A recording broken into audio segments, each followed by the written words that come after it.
আসসালামু আলাইকুম ওয়া রাহমাতুল্লাহি ওয়া বারাকাতুহু ইন্নাল হামদালিল্লাহ ওয়াসসালাতু ওয়াসসালামু আলা রাসূলিল্লাহ ওয়া আলা আলিহি ওয়া আসহাবিহি আজমাইন আম্মা বা'দ।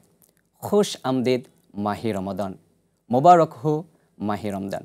প্রিয় দর্শক, মাহে রমজানের এই পবিত্র সময়ে যে যেখান থেকে দেখছেন RTV, সকলকে প্রীতি শুভেচ্ছা ও আন্তরিক মোবারকবাদ জানিয়ে শুরু করছি পবিত্র মাহে রমজান উপলক্ষে RTVর নিয়মিত আয়োজন প্রাণ নিবেদিত প্রশ্ন করুন।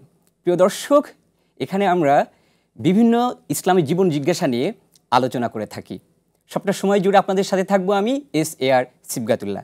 আর আপনাদের কাঙ্ক্ষিত প্রশ্নের জবাব দেওয়ার জন্য আজকে আমাদের স্টুডিওতে উপস্থিত হয়েছেন বাংলাদেশের প্রখ্যাত ইসলামিক স্কলার জনাব ডক্টর মোহাম্মদ নুরুল্লাহ।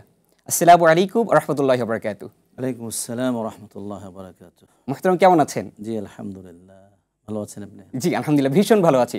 প্রিয় দর্শক, আশা করি আপনারা ভীষণ ভালো আছেন, পবিত্র মাহে রমজানে সিয়াম সাধনায় আছেন। প্রিয় দর্শক, আমাদের কাছে প্রশ্ন করতে চাইলে বরাবরের মতো স্ক্রিনে দেখানো নাম্বারে ডায়াল করে আপনি আপনার কাঙ্ক্ষিত প্রশ্নটি করুন। কোরআন এবং সুন্নাহর আলোকে উত্তর দেওয়ার চেষ্টা করব। এছাড়া ফেসবুক পেজে কমেন্ট করে আপনি আপনার প্রশ্নটি করতে পারেন। এর জন্য ভিজিট করুন www.facebook.com/rtv-online। প্রিয় দর্শক, পবিত্র রমজানের সাথে একটি আয়াত, সূরা বাকারার একটি আয়াত বারবার আমরা উচ্চারণ করি।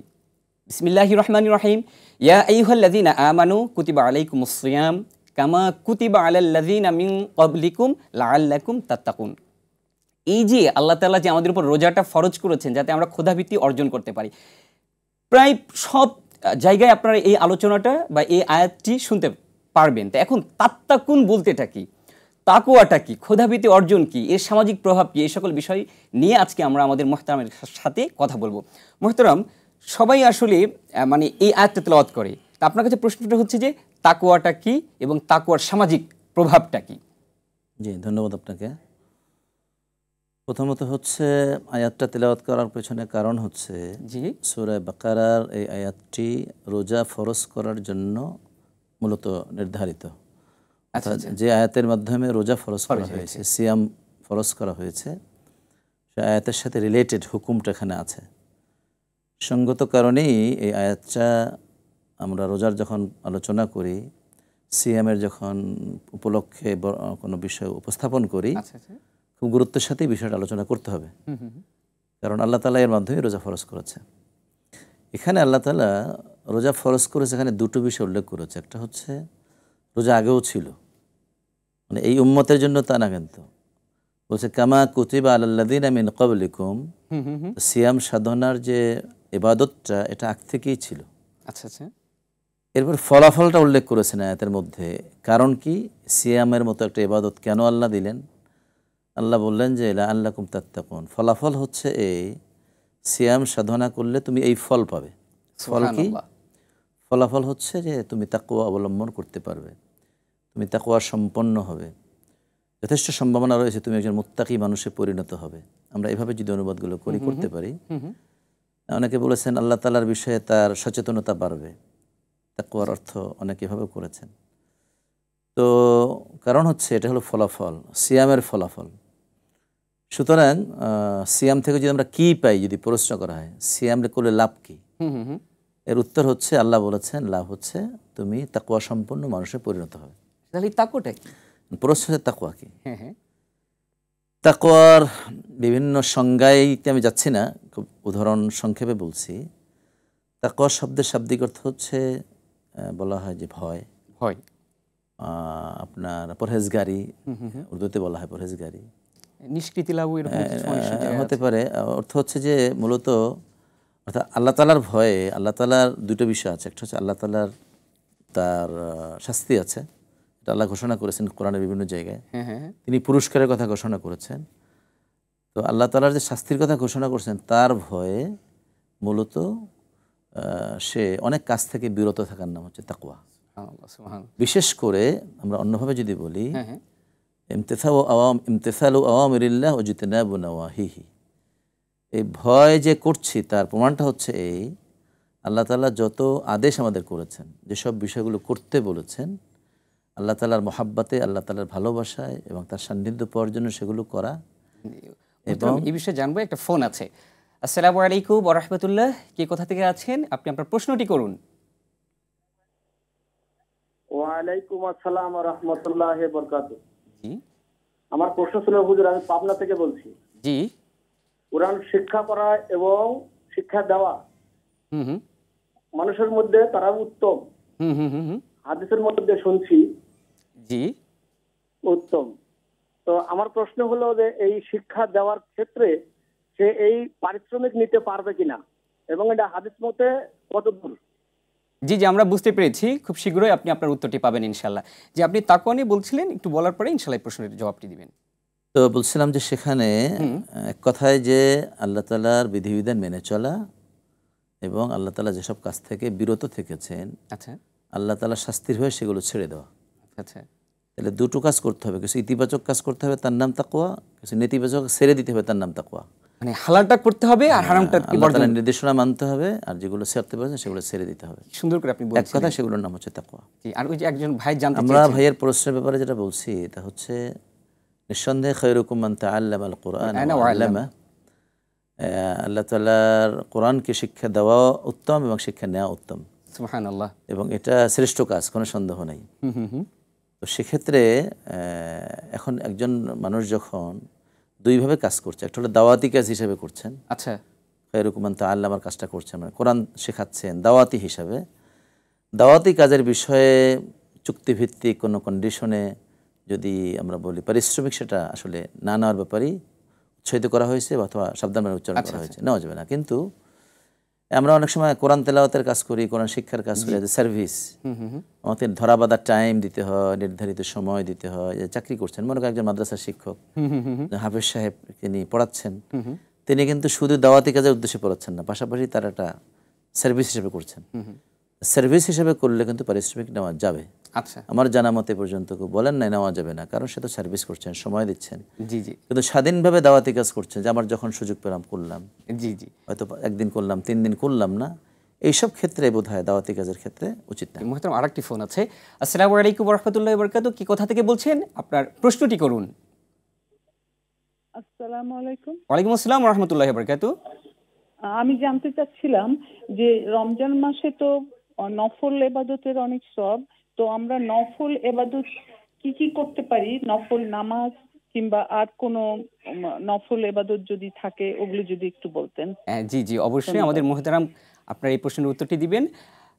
আপনার উত্তরটি দিব আমরা বিরতির পরে। দর্শক, সময় হয়েছে একটি বিরতি নেবার। আমাদের সাথেই থাকুন, খুব শীঘ্রই ফিরবো ইনশাআল্লাহ।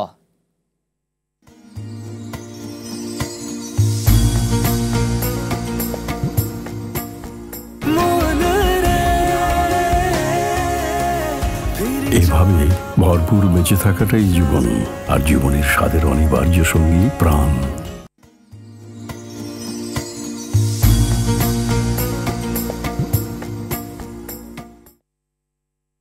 বিরতির পর স্বাগত আরেকবার। দেখছেন প্রাণ নিবেদিত প্রশ্ন করুন। মোহতারাম, আমরা কথা বলছিলাম তাকওয়া নিয়ে। ঠিক একটা ফোনও আসছে, আমাদের বোন জানতে চেয়েছেন যে মাহে রমজানের নফল ইবাদতগুলো কি কি? এই ধন্যবাদ জানাচ্ছি বোনকে। মাহে রমাদানে মৌলিক নফল ইবাদতের মধ্যে হচ্ছে প্রথমত হচ্ছে সালাতুত তারাবিহ। আচ্ছা। যদি এটা সুন্নাহ, আমরা নফল ইবাদত বলতে পারি, ফরজের বাইরে মূলত একটা নফল। তারপরে হচ্ছে তাহাজ্জুদ নামাজ পড়তে পারি আমরা বিশেষভাবে, কারণ অন্য সময় সবসময় ওঠার সুযোগ হয় না। জি, আমরা রেগুলার এখন উঠছি, একটু আগে উঠলে তাহাজ্জুদ নামাজ পড়ার সুযোগ রয়েছে। তারপর হচ্ছে তেলাওয়াতুল কোরআন হচ্ছে গুরুত্বপূর্ণ নফল ইবাদত। আল্লাহ রাসূল নিজেও বেশি বেশি তেলাওয়াত করেন রমাদান মাসে। তারপরে হচ্ছে সাদাকাহ, বিশেষ করে দান করা, অন্যকে ইফতার করানো অনেক বেশি গুরুত্বপূর্ণ সওয়াবের কাজ। ধনী হোক গরিব হোক, যাকে আপনি ইফতার করাবেন আপনি কি করবেন? সমান রোজার সওয়াব পাবেন। এবং আল্লাহ রাসূল এটা আমাদেরকে বেশ গুরুত্ব সহকারে বলেছেন। তারপরে হচ্ছে আযকার, বিশেষ করে যে জিকিরগুলো সহিহ, যেমন ধরুন আল্লাহ রাসূল যেগুলো শিখিয়েছেন যে সুবহানাল্লাহ ওয়া বিহামদিহি সুবহানাল্লাহিল আযীম, ছোট্ট কালেমা কিন্তু সওয়াব অনেক বেশি। সুবহানাল্লাহ। তারপরে বিশেষ করে ইফতারের আগ মুহূর্তে আল্লাহ রাসূল যে দোয়া করতে শিখিয়েছেন, দোয়া করা আল্লাহর কাছে, এগুলো নফল ইবাদত। তো এই নফল ইবাদতগুলো আমরা করতে পারি, সুবহানাল্লাহ, আলহামদুলিল্লাহ, আল্লাহু আকবার, এইসব জিকিরগুলো আমরা করতে পারি। আপনি একটা কথা বলছিলেন যে তাহাজ্জুদ গুজার, যেটা দেখুন অন্য মাসে কিন্তু আমরা রাত 4টায় 3টায় উঠতে পারি না, যেহেতু আমাদের রাত 10টা 11টার পরে অফিস করে বাসায় ফিরে। তো এখন ইচ্ছা করলেই কিন্তু সাহারিতে কেউ উঠে একটু 10 মিনিট আগে উঠলেই কিন্তু সে 4 রাকাত 4 রাকাত নামাজ পড়তে পারে, পড়ছে। এবং মান কমা একটা তো হাদিসও আছে যে কেউ যদি রমাদানে, মানে এটা যদিও এটা আমাদের যে তারা সালাতুত তারাবি এটাও বোঝায়, আচ্ছা আচ্ছা, এর বাইরে তাহাজ্জুদ নামাজও বোঝায়। জি জি, আমাদের আরেকটা ফোন আছে এই বিষয়ে, ইনশাআল্লাহ বিশেষ করে সবে কদরের যে বিষয়টা আছে সেটা একটা গুরুত্বপূর্ণ, জি এটা একটা ইবাদত। জি, আসসালামু আলাইকুম ওয়া রাহমাতুল্লাহি ওয়া বারাকাতুহু। কে বলছেন, কোথা থেকে বলছেন, আপনার প্রশ্নটি করুন। আপনি পাবনার ভাঙ্গুড়া থেকে বলছি, আব্দুল কুদ্দুস। আসসালামু আলাইকুম। তো আমি একটা জমি কিছু টাকাতে কট নেই, শুনতে পাচ্ছেন, তাহলে আমার যাকাতের ক্ষেত্রে সেই কটের টাকা কি টোটাল টাকা থেকে মাইনাস হবে? আমি কিছু টাকা দিয়ে আসলে আমি আপনার প্রশ্ন শুনতে পাইনি, মনে করেন তো কট। ঠিক আছে, আমরা যে আলোচনায় আসছিলাম, আমরা ওই যে তাকওয়ার সামাজিক প্রভাবটা কি এটা নিয়ে যদি বলতে। হ্যাঁ, যে আমি নফল কাজের ব্যাপারে একটু বলি। যেমন আয়েশা রাদিয়াল্লাহু তাআলা একটা হাদিস বর্ণিত হয়েছে, ইফতারের আগ মুহূর্তে বিশেষ করে পড়া আল্লাহুম্মা ইন্নাকা আফুউন কারীম তুহিব্বুল আফওয়া ফাআফু আন্না। আমি বোনকে বলবো বা বোনদেরকে বলবো, সবাইকেই বলবো, দর্শকদেরকে, এই ছোট্ট ছোট্ট দোয়াগুলো আমরা কিন্তু মুখস্থ করতে পারি। এবং আমরা কিন্তু হয় কি যে অনেক সময় পারি না, পারছি না, কিন্তু আমি তো ট্রাই করছি না। আমার সকল দর্শকের উচিত হলো এই ছোটো ছোটো দোয়াগুলো এগুলো করা, কারণ সুবহানাল্লাহ আলহামদুলিল্লাহ এগুলো বলতে তো খুব বেশি বাংলার মতো হয়ে গেছে এগুলো। সুতরাং আমরা এই আযকারগুলো করতে পারি, দোয়াগুলো করতে পারি, কোরআন তেলাওয়াত করতে পারি। এবং বিশেষ করে কোরআন তেলাওয়াত তো সবচেয়ে বেশি সওয়াব। যদি শুদ্ধ নাই, আমি তাদের জন্য বলবো বেশি করে শুদ্ধ করার জন্য উদ্যোগ নেওয়া। কোরআন তেলাওয়াত বিশুদ্ধ সহি করা এটা ফরজ, প্রত্যেকের জন্য গুরুত্বপূর্ণ। জি মুহতারাম, অনেক ধন্যবাদ মুহতারাম। আমাদের এই যে বোন যে প্রশ্নটা একটু আগে করেছিলেন, একটু সাউন্ডগুলো যোগ ছিল, তার জানার বিষয়টা ছিল হলো সে কিছু টাকা দিয়ে একটা জমি ক্রয় করেছে, এখন বা লিজ নিয়েছে, এখন এই টাকাটা তো মানে তার নিজের টাকা, এখন এই লিজ নেওয়ার টাকা বা ইনভেস্ট করা হলো, এখন কি এই টাকার উপর জাকাত লাগবে কিনা? না, এখানে যদি সে জমি নিয়েছে, মানে ইনভেস্ট করেছে, এখানে টাকা লিজ নিয়েছে, ধরুন সে 10 লাখ টাকা দিয়ে একটা জমি লিজ দিয়েছে, এখন তো তার টাকাটা কিন্তু রয়ে গেল, তো সে তো ইনভেস্ট করলো এখানে। এটা দুটো অর্থ আছে। একটা হচ্ছে জমিতে যদি সে লিজ নেয়, অর্থাৎ জমিটা তার এখন ফসলি জমি, এখানে নিয়ম হচ্ছে যে সে যখন ফসল পাবে সেখান থেকে কি করবেন? ওসর, মূলত সে ওসর দিবেন। আচ্ছা আচ্ছা, ঠিক আছে, সঙ্গত কারণে ওটা সে ইনভেস্ট করেছে, এখন ওই জমি থেকে যেটা আসে সেটা হবে। যখন তার কাছে নগদ টাকা চলে আসবে তখন আবার নগদ টাকার কি করবেন? তিনি যাকাত দিবেন। নরমালি যেখানে ইনভেস্ট হয়েছে সেই ইনভেস্ট অনুযায়ী সেখানে জমি হলে জমি থেকে যে ফসল হবে ফসল ওসর দিবেন। জি জি ইনশাআল্লাহ। জি মুহতারাম, মানে অনেকেই আমাদের কাছে জানতে চায়, একটা হচ্ছে যে দুইজন ব্যক্তি যখন দাঁড়িয়ে নামাজ পড়বে, তখন যিনি ইমাম হবেন তিনি কি একদম সামনে দাঁড়াবেন কিনা, বা যিনি মুক্তাদি গায়ের সাথে গা লাগিয়ে দাঁড়াবে কিনা, এটা যদি একটু বলতেন। দুজনের মধ্যে একটা হচ্ছে যদি পুরুষ হয় নিশ্চয়ই ইমাম সাহেবের ডানে দাঁড়াবেন হচ্ছে মুক্তাদি, দুজন যদি হয়। আর যদি নারী হয়, যেমন স্ত্রীকে নিয়ে নামাজ পড়ে, কেউ যদি মেয়েকে নিয়ে নামাজ পড়ে, সেক্ষেত্রে পুরুষ সামনে দাঁড়াবে, মহিলা পেছনে দাঁড়াবে। আচ্ছা, কিন্তু পুরুষ হলে দুজন পাশাপাশি দাঁড়াবে। তো পাশাপাশি দাঁড়ানোর ক্ষেত্রে এতটুকু খেয়াল রাখতে হবে যে সেজন্য ইমাম সাহেবের সামনে চলে না যায় যিনি মুক্তাদি। আচ্ছা আচ্ছা, কারণ ইমামকে অতিক্রম করা তার জন্য কি হবে না, বৈধ হবে না। কিন্তু পাশাপাশি দাঁড়াবেন, ডান পাশে দাঁড়াবেন, এটা হচ্ছে সুন্নাহ। অনেকে বাংলাদেশে, আমাদের দেশে অনেক সময় অনেক পিছনে দাঁড়ায়, এক বিগত পিছনে দাঁড়ায়, কিন্তু এ ধরনের কোনো হাদিস এখন পর্যন্ত বা ফতোয়া আমার খুব জানা নাই।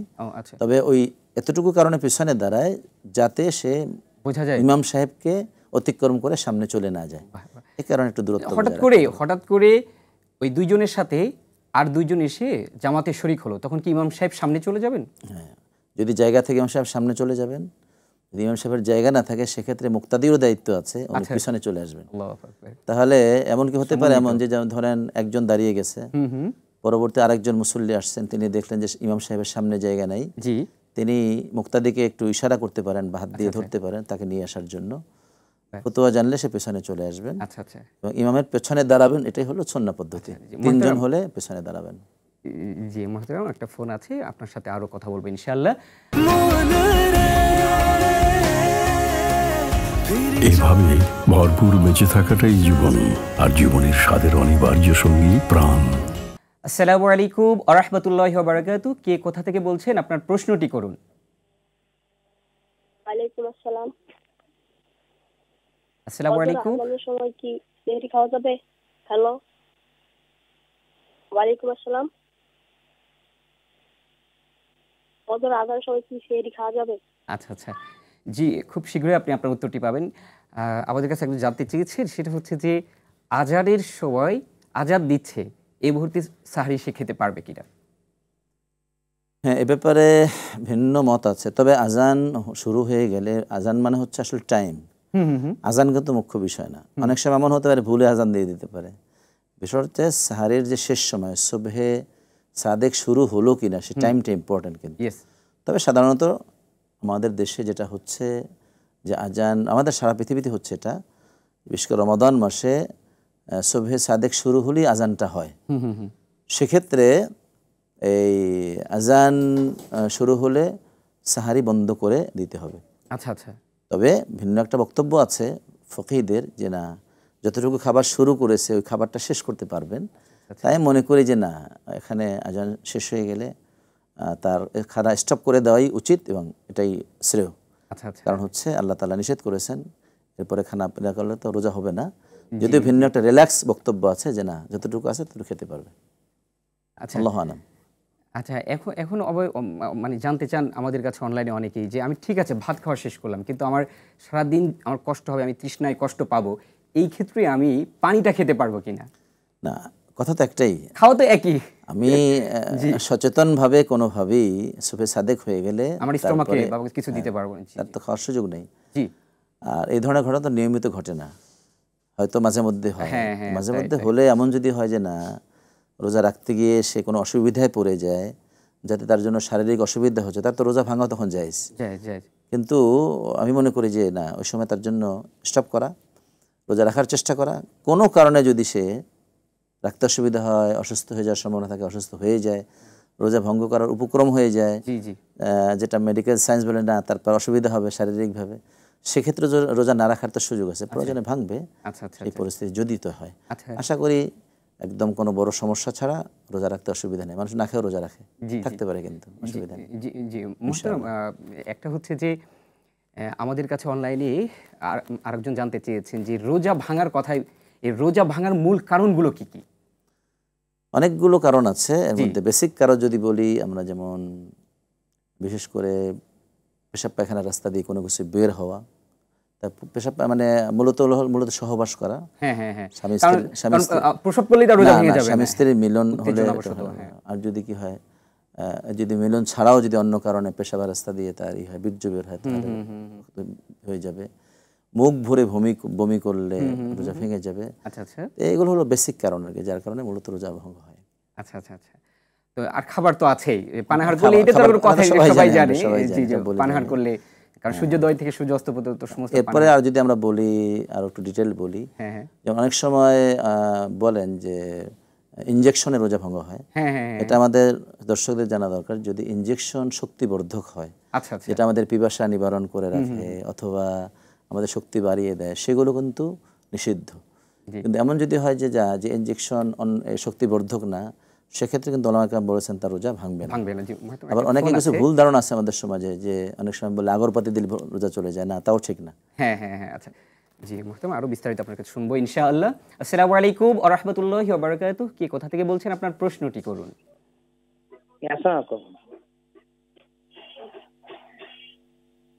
হ্যালো, আসসালামু আলাইকুম।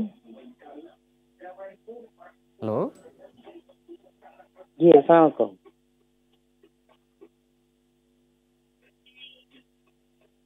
হ্যালো। আচ্ছা, আচ্ছা, আচ্ছা, আচ্ছা, শুনতে পাচ্ছেন? আমাদের কাছে জানতে চেয়েছে, মানে আল্লাহ তাআলা তো এই রোজার বিধান নিয়ে ডিটেইলস বর্ণনা করেছেন। সেটা হচ্ছে যে তার বাবা হলো অসুস্থ রোগী, এক্ষেত্রে তার রোজার বিধানটা কি হবে আর কাফফারাটা কিভাবে আদায় করবে? প্রথম কথা হচ্ছে যে রোজা যদি কেউ অসুস্থ থাকে, ফামান কানা মিনকুম মারিদান আও আলা সাফার, আল্লাহ বলেছেন, কেউ যদি অসুস্থ থাকে, এমন অসুস্থ যা সুস্থ হওয়ার সম্ভাবনা নাই মূলত। আচ্ছা, আচ্ছা। আসলে সেই ক্ষেত্রে কিন্তু রোজার অন্যকে দিয়ে করানো যায়। আচ্ছা, আচ্ছা। কিন্তু কেউ যদি সুস্থ হওয়ার সম্ভাবনা থাকে, যেমন ধরেন একজন ভদ্র মহিলা, তার সন্তান সম্ভাবা, জি জি জি, তার জন্য কিন্তু সুস্থ সম্ভাবনা আছে, সে এখন অসুস্থ, হয়তো রোজা রাখলে অসুবিধা হবে, তার জন্য ভঙ্গ করা যায়। জি, তার জন্য কিন্তু অন্য মানুষকে খাওয়ানো যাবে না বা ফিদিয়া দেওয়া যাবে না। ফিদিয়া দেওয়া যাবে না, কিন্তু এমন অসুস্থ যে আর সুস্থ হওয়ার সম্ভাবনা নাই, নাই, তার জন্য ফিদিয়া দেওয়া যাবে, মানে বিকল্প কাউকে সাদাকা দেওয়া যাবে অথবা কাউকে রোজা রাখানোর ব্যবস্থা করা যাবে। এটা কিভাবে? সেক্ষেত্রে যেমন হতে পারে যে আপনি একজন ব্যক্তি রোজাদার, যিনি হয়তো তার স্বার্থ সামর্থ্য নাই, গরিব মানুষ, খেয়ে রোজা রাখতে পারে না, তাকে আপনি রোজা রাখার জন্য যা খরচ করা দরকার সেটা করলেন সরাসরি। রোজা রাখার জন্য আপনার বাসায় খাওয়া পিনার ব্যবস্থা করলেন, এটা হলো একটা বিষয়। দ্বিতীয়ত হচ্ছে যে আপনি তা ব্যবস্থা করলেন না, কিন্তু সে তার ব্যক্তিগত বাসায় বসে সে রোজা রাখবে, তার পক্ষে বা বিকল্প, সে তার রোজা হয়ে যাবে, তার রোজা হয়ে যাবে, কিন্তু সেক্ষেত্রে সাদাকা দিতে হবে।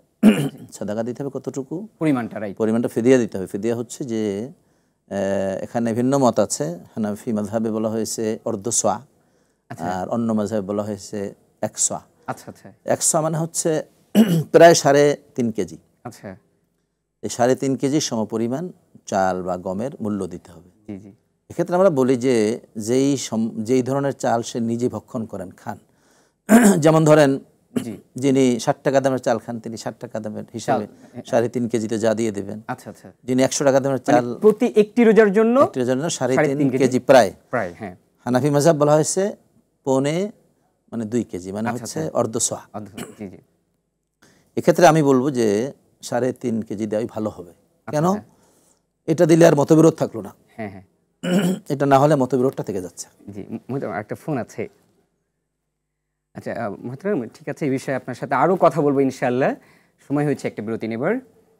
দর্শক, সময় হয়েছে আরও একটি বিরতি নেবার, আমাদের সাথেই থাকুন, খুব শীঘ্রই ফিরবো ইনশাআল্লাহ।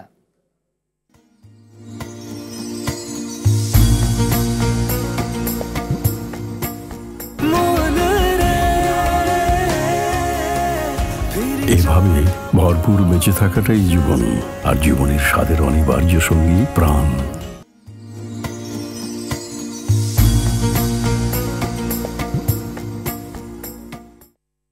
বিরতির পর স্বাগত আরও একবার। দেখছেন পবিত্র মাহে রমজান উপলক্ষে আর টিভির নিয়মিত আয়োজন প্রাণ নিবেদিত প্রশ্ন করুন। মোহতারাম, আমরা মূলত আলোচনা শুরু করেছিলাম তাকওয়া নিয়ে। আপনার কাছে আমার জানার যে বিষয়টা, সেটা হচ্ছে যে রমজানে রোজা রাখছে কিন্তু পাপাচার থেকে বিরত হচ্ছে না, তো এই ক্ষেত্রে সকল দর্শকদের উদ্দেশ্যে কি বলবেন? আমি একটু আগের প্রশ্নের উত্তরটা একটু দিয়ে দিই। এখানে 3.5 কেজি যেটা বলেছেন যে কাছাকাছি 3.5 কেজি, এখানে একদম ফিদিয়া হচ্ছে যে 100 মানে হচ্ছে 3 কেজি 270 গ্রাম। যদি আমরা একদম আধুনিক মাপে বলি, দর্শকদের সুবিধার জন্য এই প্রশ্নটা অনেকেই করেন। তো সুতরাং এখানে কথা হচ্ছে একটাই, যে আমরা যদি মাযহাবকে পূর্ণ ফলো করি তাহলে অর্ধসোয়া। আচ্ছা, আর যদি মনে করি একটু অন্যরা যা বলেছেন, হাদিসে যেটা আসছে, বিশেষভাবে বিশুদ্ধ হাদিস এসছে, রিল্যাক্স মোডে আমরা যদি আদায় করি তাহলে সেটা হলো উত্তম এবং ভালো, কোনো সন্দেহ নেই। তাকওয়া আমরা আলোচনা করছিলাম যে তাকওয়া হচ্ছে আমাদেরকে অনেক অপরাধ থেকে বেঁচে থাকার মাধ্যম। অর্থাৎ কিন্তু রোজা রাখছে কিন্তু পাপাচার করেই যাচ্ছে।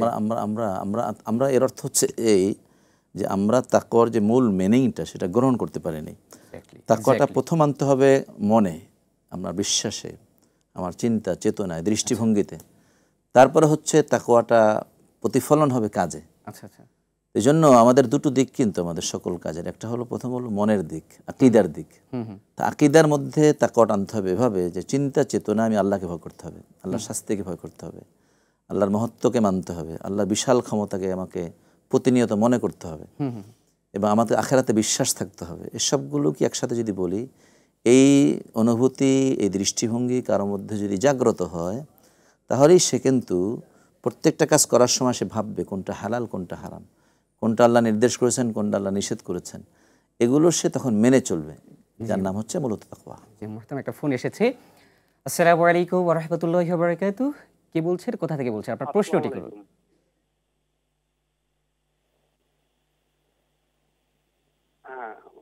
হুজুর, আমার প্রশ্ন, একজন অসুস্থতার কারণে রোজা না রাখতে আমাদের কাছে জানতে চেয়েছেন যে সে অসুস্থ, রোজা রাখতে পারে না কিন্তু তারাবির নামাজ পড়তে পারে, এই ক্ষেত্রে সে যেহেতু রোজা রাখে না কিন্তু তারাবির নামাজ পড়তে পারবে কিনা?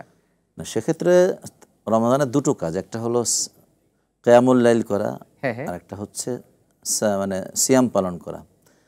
হতে পারে একজন ভদ্রলোক তার হয়তো কোনো পেটে ব্যথা হয়, অসুস্থ হয়ে যায় রোজা রাখলে, সুতরাং আমি তো মনে করি সে যদি রোজা রাখতে না পারে তাহলে সে কিয়ামুল লাইল করবে, এটা তার জন্য নফল। সুতরাং নফল করলে সে সব পাবে ইনশাআল্লাহ, যেহেতু ওজরের কারণে সে রোজা রাখতে পারতেছে না। ইনশাআল্লাহ সে সালাত আদায় করার জন্য সব পাবে এবং মর্যাদা পাবে ইনশাআল্লাহ। আচ্ছা মুহতারাম, একটা সুন্দর পৃথিবী গঠনে, সুন্দর সমাজ গঠনে তাকওয়ার ভূমিকাটা কি?